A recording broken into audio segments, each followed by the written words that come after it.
right. Hey, everybody. I'm Heidi. You can find me in the marketing department. So when the topic of design came up, this chair keeps moving this way.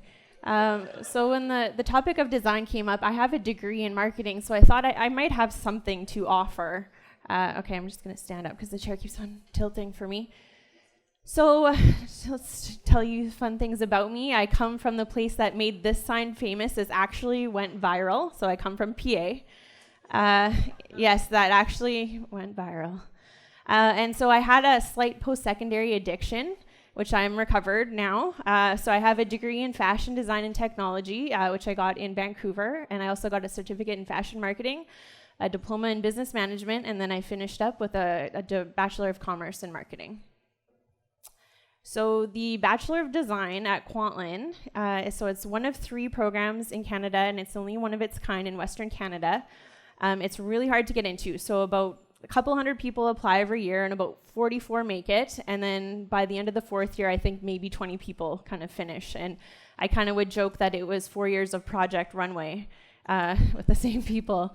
So it was the program was really created to train employable designers for the apparel industry sector in Vancouver, and so there's a lot of apparel companies and technical apparel companies. So some brands you might know is Arc'teryx, Lululemon, and the like, but a lot of technical apparel. And when I mean technical apparel, it's mostly sports kind of activewear, performance wear. And we were trained in fashion design, pattern making, sewing, grading, textile science. A lot of these things won't make any sense to anyone unless you're kind of in the industry. So segments of the apparel industry, there's a whole bunch of different types of apparel. And so when people talk about apparel, you kind of think, it's just fashion design. It's just this thing. And so there's couture all the way at the top, and then there's mass retailers, and then there's a lot of independent designers who don't really kind of fit throughout the this diagram. But mass retailers is kind of where I was trained and worked in. And then on the side, there's different segments of apparel. And so outerwear and then sportswear and activewear for men's, women, and children is where I designed. And so I was a designer, developer, marketer. You kind of have to wear all hats and do all things. And so all these brands I had worked for during my career. Not all I did design, but some I did just technical development and production. And by production, it's mostly all the back-end work, working with factories and making sure it goes from prototype all the way to in the store. And so when I would tell people as a fashion designer, they just kind of think of like, oh, okay. So they just kind of maybe think you play with dolls or fabric or whatever, but you do a lot. I just kind of always thought that was funny. And so when I worked as an apparel designer for a lot of mass companies, design is just 5% of the job. So the fun part, when you actually get to play with things and create things, it's only 5% of what you do. A lot of things like I'm showing here, this is kind of one season, one collection. This is actually one piece. So it was a snowmobile jacket for mountain wear riders. And so there's a lot of, I kind of laugh when people ask me if I can draw things on Adobe Illustrator, because I actually had to look at a garment and draw it stitch by stitch, which takes a lot of time. And again, this is called a tech pack. And this is kind of what designers do. When you take it to the factory, you're taking it to countries like China, and you have to be able to explain things without even, they may not speak English. So you have to explain things visually, and so that they'll get it and they'll know how to make it. So what's the point of this story? So this is this foundation in design and business, and is what kind of led me to commerce and to become a marketer. In order to design clothes that people will buy, you have to actually know what they want, but kind of know what they want before they know that they want it or need it. So you really have to, create something that they're gonna just love. And they don't even know why. We don't even know why we love things when we buy apparel. So it's hard. And I saw something by Seth Godin, and it was a TED Talk and how to get your ideas to spread. So he says, we're now in the fashion business. No matter what we do for a living, we're in the fashion business. And people in the fashion business know what it's like to be in the fashion business. They're used to it. The rest of us have to figure out how to think that way, how to understand that it's not about interrupting people with a full-page ad or insisting on meeting with people, but it's a totally different sort of process that determines which ideas spread and which ones don't. So what did I learn? Fashion design for mass manufacturing and a regular wage isn't as creative as I had hoped.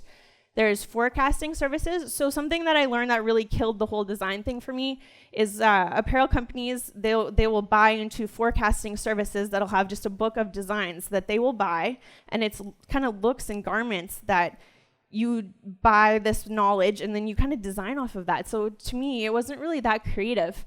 And then you have to deal with buyers. Buyers kind of, they always want everything in black because black sells, but you can't always design everything in black all the time because no one will come into the store.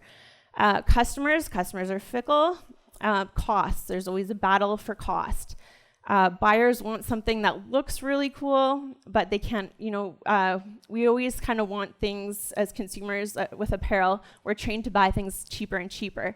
So you're always fighting with cheaper costs for labor, fabrics, and all that good stuff. So I learned it wasn't as creative of an industry as I wanted. And so you learn to be creative and you design within restraints. So a lot of people, when you think of fashion, you think of this weird stuff that you can't wear. And so, we'd all like to just make whatever we wanted as artists in different, applications, whether it be painting or whatever. But it's harder to sell that to the masses, and it's just hard sometimes to understand. Like, I don't know. I mean, I have a degree in design. I don't really know what they were going for there. And you learn to be creative and design within restraints. And so I was thinking, how do I explain this? But Orson Welles obviously thought the same thing as I did, is the enemy of art is the absence of limitations.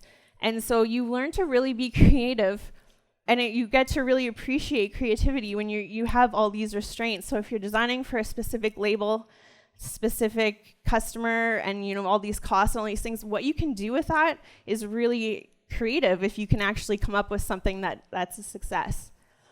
So when I was in Vancouver, it was during the 2010 Olympics, and so a designer from Under Armour got to come and speak with our class, and he got this collection that they had designed for the Team USA. And so there were actually things that they built into the designs that were really cool. So if you can look at that USA Moguls uniform, you look at it and you're like, oh, okay, white, whatever. But they actually built that pattern under the white, is so when they go down and they kind of do the moguls and stuff, you can't actually see because that pattern blends into the snow, so you can't see if they make any mistakes and stuff. So they're kind of onto something there. And everything, they kind of based the whole collection off of Evel Knievel, and there's so many cool things that we couldn't even, as students, fathom that they were doing. I mean, it's kind of weird, but back in 2010, they had these, for the snowboarders, play buttons in volume for, your songs and stuff. It was kind of like, whoa. And then something that I thought was, so it's not just activewear, but military health applications. There's a lot of cool things that they're doing, and it's not just to be creative, but that you're also solving problems. And so something for me is I have knee problems from playing sports, and so I had to wear these awful knee braces, and they were really embarrassing. But I found this company called Cwx on the left there. They actually have compression taping in their designs, and so I tried it on, and it actually kind of keeps my joints and knees and everything in place. So you're solving a problem. Again, military, there's been a lot of advancements in that apparel. And then on the far right, I found this. It's kind of a baby. You can, in the outer or in their outfit, you can insert this kind of thing, and it monitors their temperature, heart rate, all that stuff. And so design occurs in many areas, and it's possible to flow from one way to another, and there may be a learning curve, which I experienced, but the steps are the same.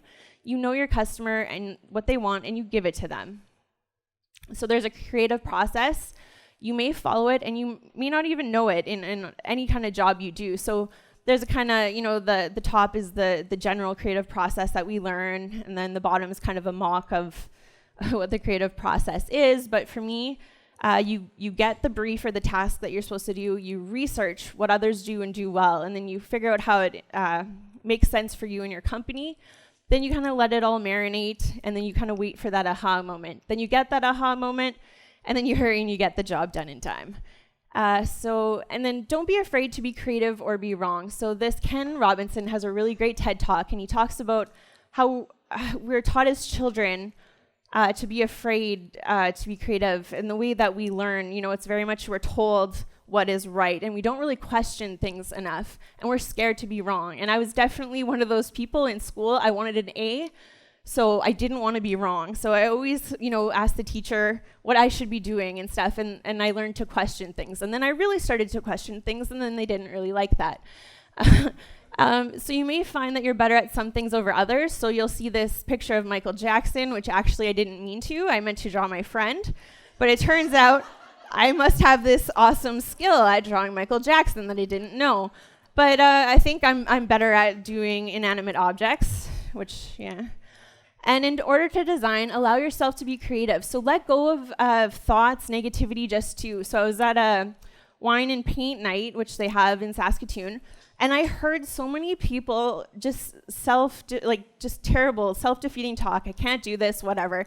And, I'd done this before, so I was just painting. I was just giving her. And the teacher walked up to me and said, "Oh, you were supposed to use the small brush for the trees." And so I just kept on painting, and I painted more trees. And then you can see mine on the right is not exactly what we were supposed to paint, but I just went with it. And so kind of a joke on a graphic designer is, what people think we do, what our parents do, and then, kind of relates to what I do at Vendasta, lots of slide decks and blog images, etc. So any questions?